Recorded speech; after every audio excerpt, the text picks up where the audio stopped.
खमागनी, मेरा नाम सुजाता है। मैं अक्सर यूट्यूब पे वीडियो अपलोड करती रहती हूँ, बट मेरा ये वाला जो वीडियो है मैंने खासकर हिंदी में बनाया है क्योंकि मैं चाहती हूँ कि ये वीडियो ज़्यादा से ज़्यादा लोग समझें, विषय की गंभीरता को समझें और अगर पसंद आए तो इसे शेयर करें। ये वीडियो ना ही मेंटल हेल्थ पे है, ना ही डिप्रेशन पे, ना ही सोशल मीडिया या ना ही स्ट्रेस पे, बल्कि ये इससे भी बड़ी गंभीर समस्या पे है जो मुझे लगता है इंडिया जैसे देश में और राजस्थान जैसे स्टेट जहाँ से मैं बिलोंग करती हूँ में एक बहुत बड़ी समस्या है। मुझे अपने देश भारत से बहुत प्यार है। मुझे यहाँ की संस्कृति, यहाँ के कल्चर, यहाँ के लोग बेहद पसंद है। बट ऐसी कुछ रीतियाँ हैं, ऐसी कुछ प्रथा है जो मुझे कतई ही पसंद नहीं है। उनमें से एक है दहेज की प्रथा। जी हाँ, दहेज, जिसे इंग्लिश में डाउरी कहा जाता है, लेकिन राजस्थान में तो इसे टीका या शगुन ही कह देते हैं। ये टीका जैसा शब्द सिर्फ सुनने में छोटा लगता है, लेकिन ये लड़की के माता पिता की रात की नींद उड़ा देता है। किसने शुरू करी ये प्रथा और क्यों करी, और क्यों हम इसे 21वीं सदी तक भी ढोते हुए आ रहे हैं, पता नहीं क्यों। और राजस्थान में पेरेंट्स का फोकस ये नहीं होता कि उनकी बेटी को एक अच्छा जीवन साथी मिले, बल्कि बचपन से ही उनका फोकस होता है कि हमें धन जोड़ना है और जब बेटी बड़ी होगी तो कोई भी आकर कह देगा कि आपकी बेटी से शादी करने के हम इतने लाख या इतने करोड़ रुपए लेंगे।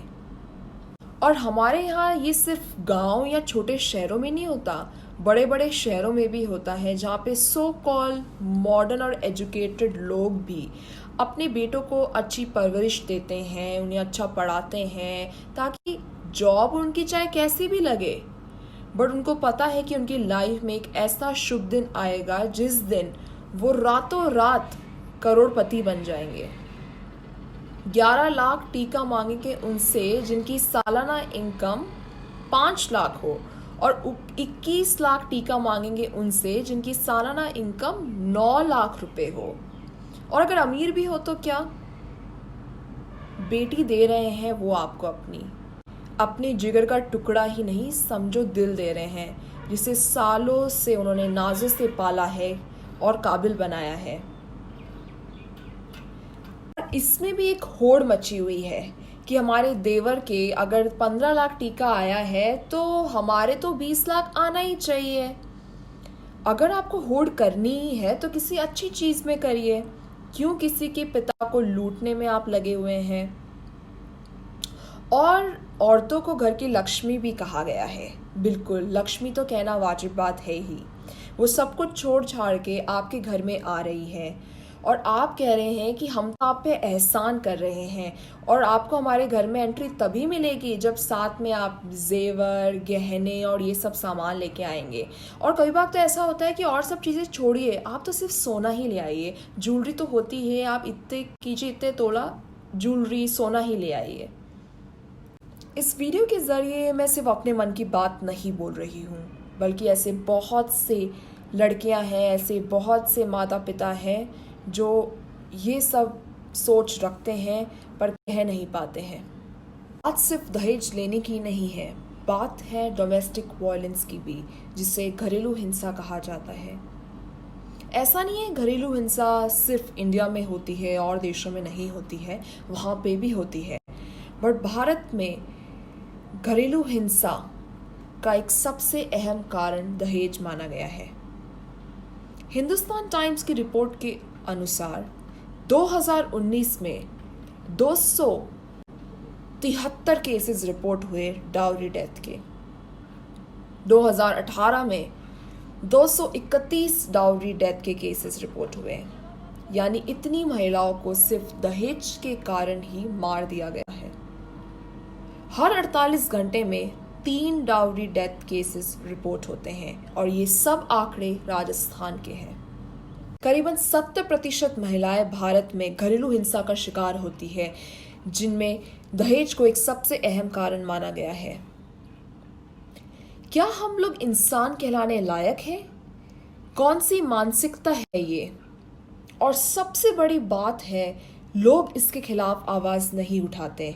वह कहते हैं कि दहेज मांगा है तो दहेज देना ही पड़ेगा, वरना हमारी बेटी से शादी कौन करेगा। और अगर आपने दहेज दे भी दिया तो क्या आपकी बेटी के लिए उनके मन में इज्जत बढ़ जाएगी? शादी के बाद भी वो जुल्म सहेगी। और अगर लड़की पे जुल्म होता भी है तो माता पिता कहते हैं कि अपने पति के खिलाफ आवाज़ मत उठाना।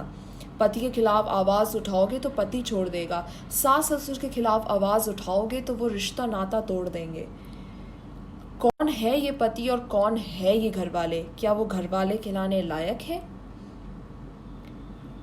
और आजकल सब लड़कियां पढ़ी लिखी है, एजुकेटेड है, वो अपने अधिकार के लिए लड़ सकती है। वे कौन सी अनपढ़ है या उनमें कैपेबिलिटी नहीं है कि वे अपने दम पर अपनी ज़िंदगी जी सकती है। वो आपसे सिर्फ और सिर्फ एक चीज़ चाहती है, वो है सम्मान और इज्जत।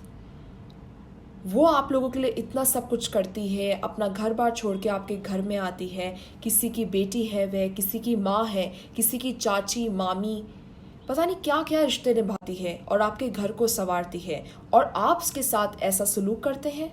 ये टाइम चुप रहने का नहीं, आवाज़ उठाने का है। किसने अधिकार दिया आपके पति को या आपके सास ससुर को आपके साथ ऐसा व्यवहार करने का, और बस चले तो आपको मार डालने का? अपनी आवाज़ उठाइए, अपनी लड़ाई लड़िए। कितने सारे लॉ हैं, कितनी सारी धाराएं हैं।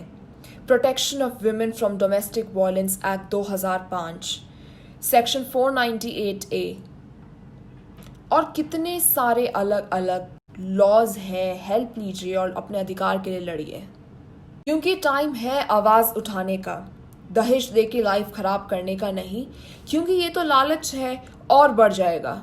इस वीडियो को बनाने का उद्देश्य यही था कि मैं चाहती हूँ कि हर एक माँ बाप अपनी बेटी को पैदा करे तो शान से पैदा करे, उसे अच्छी परवरिश दे, उसे अच्छी शिक्षा दे, और ये ना सोचे कि वो बड़ी होगी तो हमें ये इतना दहेज देना पड़ेगा, इतना धन देना पड़ेगा, तब उनकी बेटी की शादी होगी। मैं चाहती हूँ कि ये वीडियो आप ज़्यादा से ज़्यादा लोगों तक शेयर करें। अगर आपको ये वीडियो पसंद आया तो इसे शेयर कीजिए, क्योंकि मैं चाहती हूँ कि इस कुरीति का अंत हो। जो दहेज जैसी कुरीति हमारे समाज में चलती हुई आ रही है, इसका कहीं ना कहीं जाके अंत हो। अगर ये कम भी हो तो भी मुझे बहुत बहुत खुशी होगी, क्योंकि मेरा यही मानना है, ना दहेज लेना, ना दहेज देना। धन्यवाद।